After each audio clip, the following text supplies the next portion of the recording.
بسم اللہ الرحمن الرحیم۔ حدیث کے اندر ایک واقعہ اور بھی آپ کے گوشہ گزار کر دیتا ہوں۔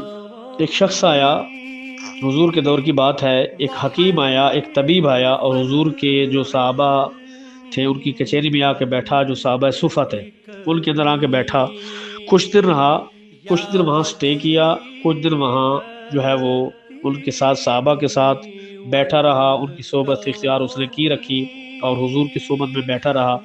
تو کچھ مہینے گزرے، کچھ دن گزرے، تو وہ وہاں سے بستر بوریا اپنا گول کیا اور چلتا بنا۔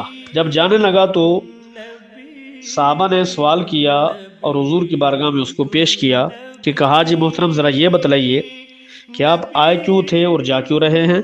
تو وہ شخص آگے سے کہنے لگا کہ کہا جی اے مسلمانوں کے نبی محمد بن عبداللہ، میں تو آیا تھا کہ یہ آپ کے غلام ہیں، یہ جتنے لوگ بیٹھے ہیں یہ بیمار ہوں گے اور میری یہاں پر دوائی چلے گی، میں یہاں پر پوڑیاں چلاؤں گا اور یہاں پر میں اپنے نسخے چلاؤں گا، لہٰذا ان میں سے کوئی بیمار ہی نہیں ہوا، تو لہٰذا یہ تو سب ٹھیک ٹھاک ہیں، کوئی بیمار نہیں ہوتا، تو میری تو یہاں پر بکری ہی نہیں ہوتی، لہٰذا میں واپس جا رہا ہوں۔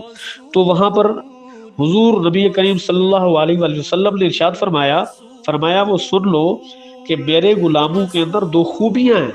اس نے کہا جی عرض کیجی کون سی خوبیاں ہیں؟ تو آپ کہتے ہیں کہ میرے غلاموں کے اندر خوبیاں یہ ہیں کہ یہ کم کھاتے ہیں اور کم سوتے ہیں، کہ جس کی وجہ سے یہ بیماری نہیں ہوتے ہیں۔ اور اس وجہ سے بزرگوں نے تو ارشاد فرمایا ہے، کہا کہ اگر فرعون کا پیٹ بھوکا ہوتا تو فرعون کبھی خدائی کا دعویٰ نہ کرتا۔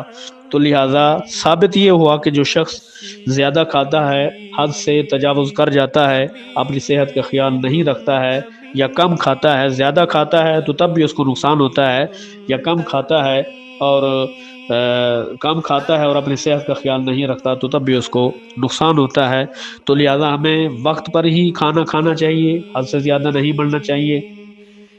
صبح کو ٹائم سے ناشتہ کرنا چاہیے، دن کا کھانا اگر میسر ہو تو وہ بھی ہمیں وقت پر کھانا چاہیے، شام کا کھانا بھی ہمیں وقت پر ہی کھانا چاہیے۔ جب تک ہم اپنے آپ کو وقت پر کھانے کا عادی بنائیں گے، حد سے زیادہ نہیں کھائیں گے، حد سے کم نہیں کھائیں گے، تو انشاءاللہ تعالی ہم بھی ٹھیک رہیں گے، ہماری صحت بھی برقرار رہے گی۔ اللہ رب العزت ہمیں قرآن و حدیث پر عمل کرنے کی توفیق عطا فرمائے۔ خاتم